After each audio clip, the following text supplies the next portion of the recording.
Hey folks, this is Clay Dennis with Southern Hearth and Patio. A lot of my customers have asked me the best ways to light off a wood stove and how to get it set up and really draft well.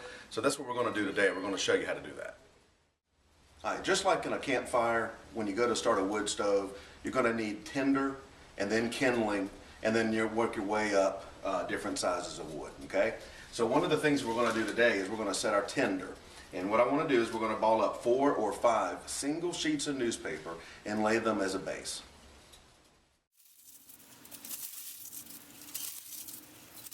Most people think that you're trying to heat a wood stove hot enough to actually burn larger pieces of wood.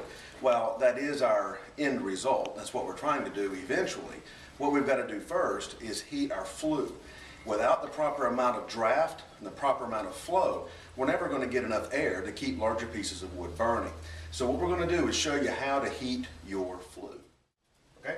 Once we've got our newspaper base, we're going to set our kindling wood and build it into what I call log cabin.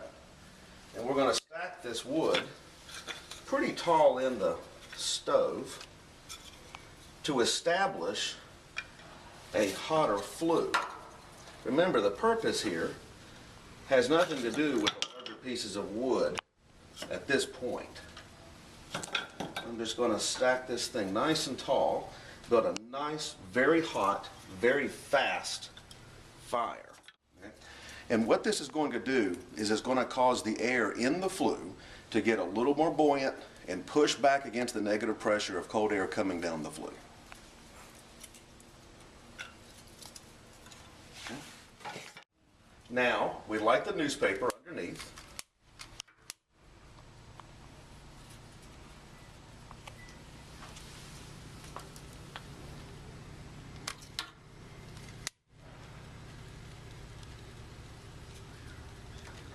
One of the advantages of building in a log cabin design is overall surface area.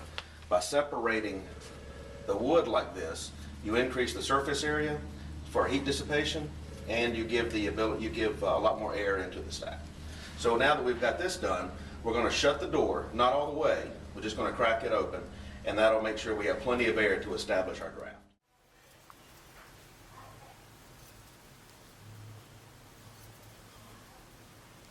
Once we've established draft, we want to open the door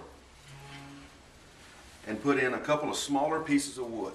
The smaller the surface area is going to allow for this wood to heat much, much, much faster.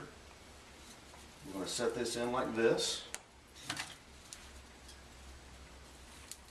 And we're not going to shut our door yet all the way. We're going to leave it ajar for just a few more minutes, maybe 5 or 6 more minutes, and really make sure that it gets plenty of air. Once it takes off, then we'll shut the door. It'll establish its draft, and then we can put some bigger pieces in after that. All right, as you can see, the fire's really going now. Everything's really good. I've got plenty of air. The wood's burning quickly. So we're going to open the door. I'm going to set one of my key pieces in, and I'm going to go ahead and lock the door down, and that should be it for about 10 more minutes. After this wood really catches and I have things loaded up and I bring my stove up to a key temperature, or up to the temperature to establish pyrolysis where the gases will ignite, I'm actually going to take my air shutter and adjust my air shutter down, but I'm not going to do that until my stove is up to that 550, 600 degree range. And that's how you light a wood stove.